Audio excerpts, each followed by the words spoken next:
Hello, and welcome back to another episode of Rock M Reacts, live from Nashville, Tennessee, following the victory over Vanderbilt.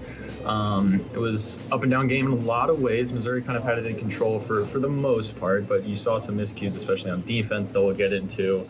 We'll first start with the positives. Obviously, Brady Cook with another phenomenal game. First Missouri quarterback since Chase Daniel to have 3 straight 300-yard passing games. 5 yards away from 400 yards. He was very close to getting it. We were really hoping he would towards the end there. But just Brady Cook and the offensive play calling today, phenomenal. He's perfectly placing the ball to Burden on a couple fade routes, corner routes, DOEs as well. It just seems like the chemistry is at such a high level right now between him and the receivers.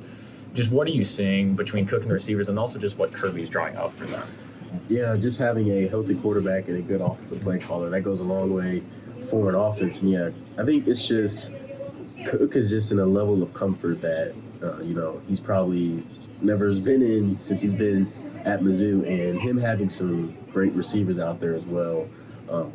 We'll get into that a little bit, but that's really contributing into a successful offensive output. And yeah, he's putting together one of the most efficient seasons we've probably seen since Chase Daniel by the time it's all said and done statistically. Mm-hmm. I'm sure he's probably not going to break Daniel's 2008, 2007 passing yards mark, but he might get there. We don't know yet, but it's shaping up to be one of those all-time seasons by this Mizzou quarterback, and it's extra special because he grew up Mizzou fan his whole life, and having the receivers that he has and the offensive play callers has, it's really set him up for success, and we saw that here tonight against Vanderbilt. Mm-hmm. So very, very good positive. I would say, yeah, it does, and I touched on this a little last week, but Brady does seem to be at the point in his career where everything's coming together. The speed of the game is slowed down. He's got the offense, knows it like the back of his hand. His offensive line's at a stable point. His weapons are great. It's just a case of everything really coming together for a guy, who's been through so many up and downs in his career. I almost liken this, if I'm going to throw a comparison out there, Kenny Pickett over his 4 years went through so many ups and downs. They wanted him benched multiple times. His senior year, he goes out, plays phenomenal, and gets drafted.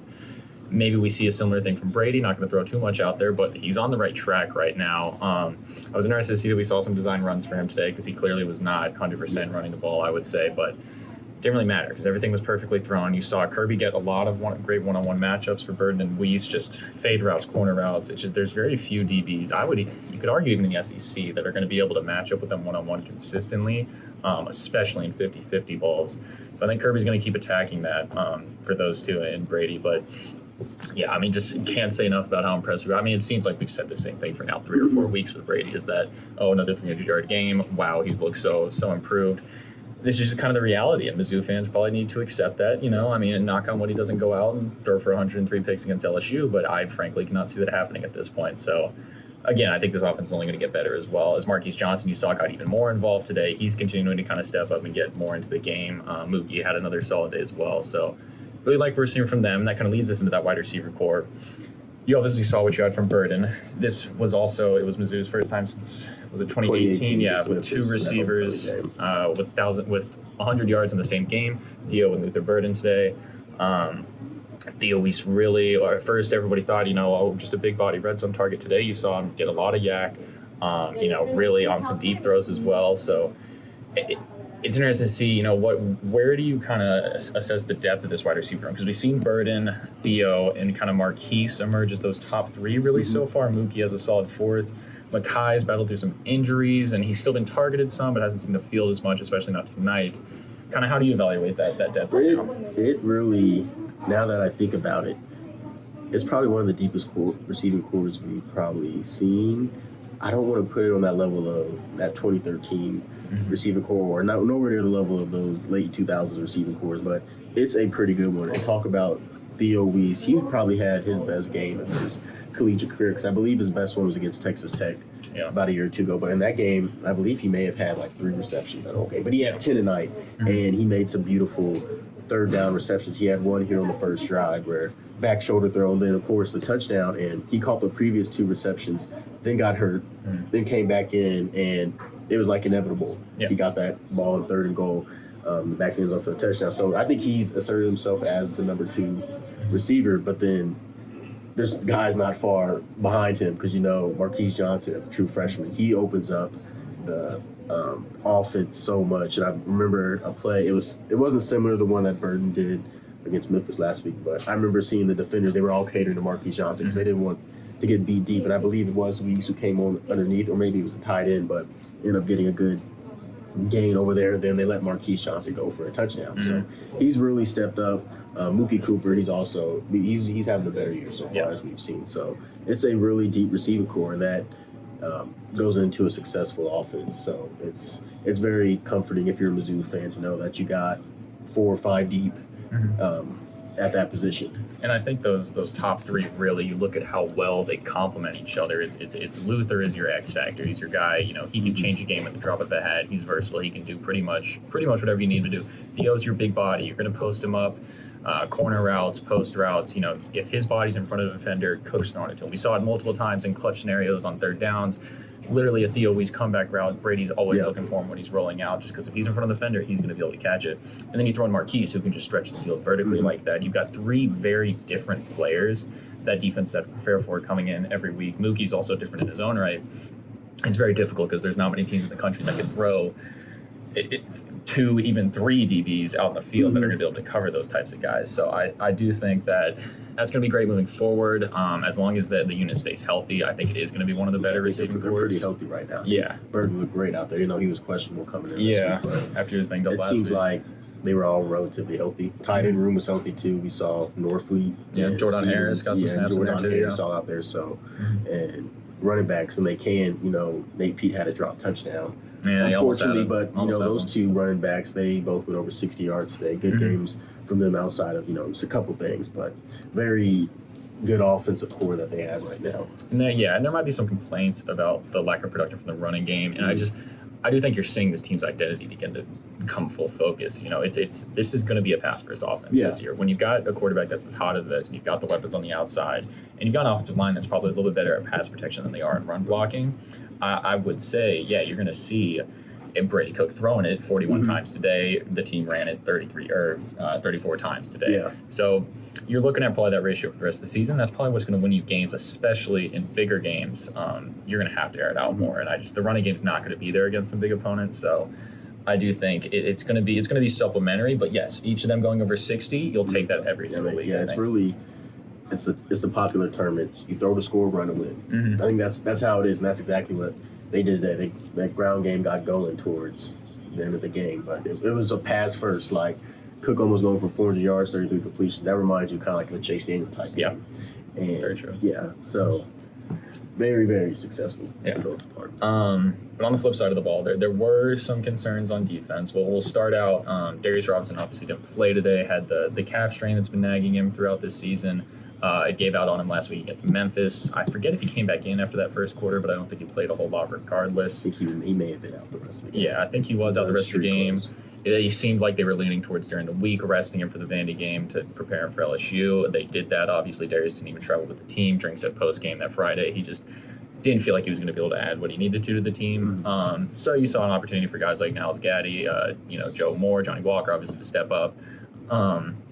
8 QB hurries today, which was a really solid number. You only saw 1 sack, but again, Northwestern transfer Austin Firestone getting that was a really great sign for at least the depth of the room on a 4th down to kind of ice the game in the end. So that was really great to see. Johnny Walker still getting a ton of pressures today as well. So if this doesn't nag him throughout the season, what is your confidence level for this defensive end room going forward? I mean, I'm not getting to next week yet, but you know, LSU's a much better team. So, but they were getting pressure on Ken Seals today. They just weren't getting home. Yeah, but they were making Seals have to make some tough throws and making them scramble a little bit, which is what you want in the defensive line. You want your D line to be able to generate pressure, which is what they did. And like you said, Austin Firestone getting that 4th down sack, phenomenal on that play. You want guys to step up within that, that depth and I think it was Niles Gaddy. He stopped a read option. It was like on the 3rd and 1, too. I think they forced a punt, or it was right before that 4th down. So I feel like the defensive line played. They did what they needed to do today. But we would like Darius Robinson back just for his caliber type of play. But I'm not too worried about the defensive unit. Haven't really been all year, even with the injuries, because I feel like Blake Baker's going to have something schemed up. Yeah. And there's enough talent still on that defensive unit. Chris Abrams drained his third straight interception, 3 games in a row. I mean, Drink would say that has to be some type of record of some sort. But, they still play at a good level, and it helped Mizzou get a double-digit lead throughout the game today. So, but defensive line, I feel like they play good. Yeah, I do think, and I think with Darius, really, and you definitely want his on-field production as well. But I think the biggest thing you miss is his leadership. He's been around this program for so long. He knows the ins and outs. He knows Baker's defense. Great guy, according to everybody, really. It was weird seeing him not out there on the field for warm-ups today, leading the team like he usually does, which was kind of odd to see. But ideally, he's back next week against LSU. No updates on that for sure as of right now. But going ahead, looking kind of past the defensive line, there were miscues last week against Memphis. The Drink was noted on, especially in the man coverage, letting some guys go. He said they played a lot more zone this week. Still saw a lot of miscues. 3 penalties on the defense today. You had a roughing passer in the end zone. You had a couple PIs holdings. Then you had a couple of those last 2 touchdowns, free runners in cover 3, as Drinkwood said. You just can't allow those guys to run free up the middle. Will Shepard was virtually untouched on his touchdown reception. Some breakdowns there and some penalties there. It's interesting for a unit that we came into the season thinking, wow, this unit is perfect. We don't have to worry about them at all. It's the other side of the ball we got to care about. The defense has been a little, at least in recent weeks, a little bit iffier just in terms of some lapses. And, they've had dominant periods in games, but never, I haven't seen a full game this season from them that they have really looked how they did against South Carolina or Vanderbilt last season. Just kind of what's your level of concern with the defensive miscues? Are these penalties going to persist and stuff along those lines? These brothers are going to have to tighten up going forward, I'll say that for sure. I mean, there was on the first drive of Vanderbilt, or second drive, I know there was some bad angles. Of course, you said you saw the penalties. I mean, they got a turnover. Okay, we'll give them that. But and also credit to Vanderbilt's receiving corps. It's still a good receiving corps, even though people think what they think about Vanderbilt. But yeah, they're going to have to really tighten up. It is kind of a little bit worrisome for me, especially since you got to play LSU next week. Tough receiving corps. I believe after that it's Oregon.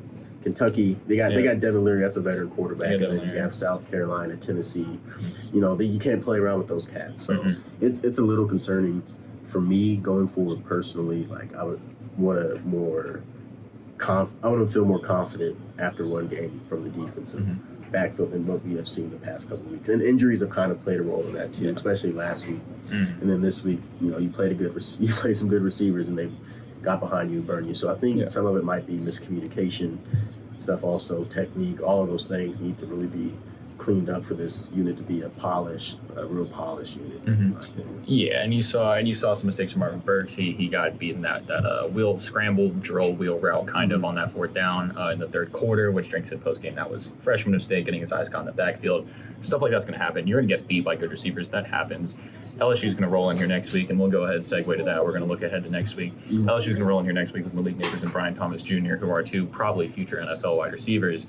They're going to be the toughest Mizzou's faced yet this season. It's the matchup that KD and Drake Straw have been looking forward to and circled this whole offseason, because NFL scouts are going to be glued on the perimeter pretty much the entirety of that game, I would imagine. It's that dream. The dream 5-0 start is here, though. Mizzou's going to be a ranked team going to the LSU game at home, 11 a.m. kick next weekend. Just your level of confidence in Mizzou, how they could play against LSU, and then even beyond their level of being able to compete in the SEC East. Now that you got this first win under your belt, how do you think they stack up with the rest of the SEC? Well, you got to keep having good offensive performances like you did, this evening. You got to be able to continue to pass the ball, get it to your receivers, which I feel very confident that they'll continue to do. So I think they do have a step up there, and I feel like the whole offensive unit as a whole is better. But defense, they're going to have to step up this upcoming week, because you got a really good quarterback. You got, like you said, a couple of good receivers coming in. So it could be an offensive shootout. It's just that, who's going to make the mistakes first? Who's going to make the mistakes and kind of go goal first? And you don't want that to be Mizzou if you're a Mizzou fan, of course. So it's going forward next week. It's it has that same kind of feel that the K-State game did. A little bit to it. So, but exciting, very exciting to look forward to. And it's going to be probably the biggest test of you're probably playing your best quarterback you've seen all year, Jaden Daniels, for sure. So it's going to be a big week for not only the secondary, but the defensive line, the linebacking core, trying to contain him as well. And I believe, I don't know if the game's up right now, but LSU, they're in the dogfight right now with Ole Miss. They're in a It's shootout right now. Pretty good game going on. So they could have one loss coming into Columbia. They could have 2 losses, which you can debate all day on if that's better or worse for Mizzou. Is Brian Kelly going to come in pissed off after losing another game, or are they going to be down? Who knows? At the end of the day, as Drinkwitz put it in post game, nothing else matters but what this Missouri team does. And going 1-0, as coaching cliche as that is, it's very true, and it's worked so far through 5 weeks. I anticipate it to keep on working, at least to the extent that they will be competitive throughout the rest of the season. I think the way they stack up in the SEC East right now, you saw Georgia struggle with Auburn again today.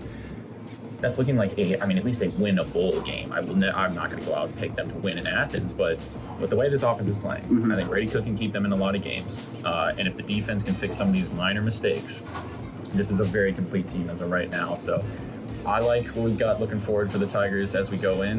Next week, we'll be back with another Rock M Reacts, back in the friendly confines of Furrow Field. But for Jaden, Parker, and Rock M, we are signing off. Thank you, everyone, for tuning into Rock M Radio, a proud partner of Fans First Sports Network. If you enjoyed this episode and would like to see more just like it beamed directly into your personal device, just click the subscribe button below. Beep. And you can find this podcast through the Apple Podcast app or for iPhone, or the Google Podcast app for Android, or whatever app you use to listen to your podcast. We are also available on Spotify. Just search for Rock M Radio. And if you like other sports, Fans First Sports Network is a podcast network that has coverage of all other teams, Major League Baseball, MLS, NFL, whatever you want to listen and read about. It is a great network full of really fantastic podcasts. So look them up and subscribe to any and all of those podcasts. Rock M Radio will be back with more episodes coming soon. Thanks.